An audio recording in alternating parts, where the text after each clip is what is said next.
कह रहे कि इसीलिए अभी हम कहते हैं संकल्प क्यों करते हो?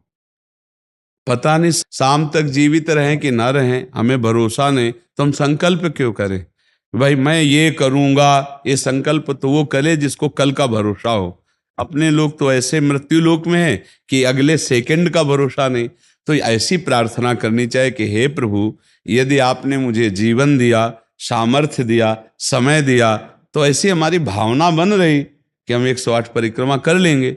और अगर नहीं समय, नहीं शरीर सामर्थ्य रही, तो हम एक को नहीं करेंगे, तो कोई अपराध नहीं लगेगा। अगर संकल्प ले लिया कि अब 108 करेंगी, तो अब करना चाहिए। फिर देखो, संकल्प पूरा करना चाहिए।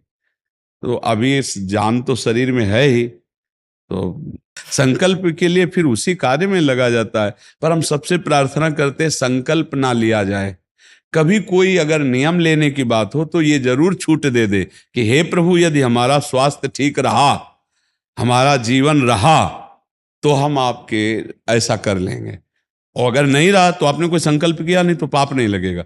ऐसे थोड़ा अपराध बनने की होती है कि 108 की। पर जी वो तब होता है जैसे कोई डील करते हैं ना, गोवर्धन महाराज मेरे पुत्र का नौकरी लग जाए, मैं 100 परिक्रमा करूंगी, तब जाके थोड़ा सा ऐसा ज्यादातर होता होगा, हाँ ऐसे पर भक्ति मिले ऐसा हाँ, तो कम ही होता है। हाँ तो करना चाहिए, फिर हमें लगता है करना चाहिए। पर अगर समय के पधार गया तो फिर कैसे कर पाएगा?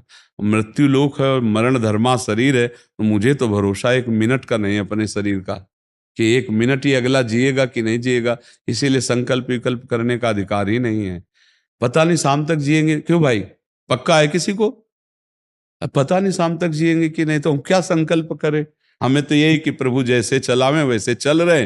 परिक्रमा करवा दिया, परिक्रमा करने बैठे बैठे राधा राधा जप रहे, मांग के खा लिया, भगवान के भरोसे बाबा जी। ऐसे गृहस्थी में अपने धर्म कर्म किए, जब समय मिला तो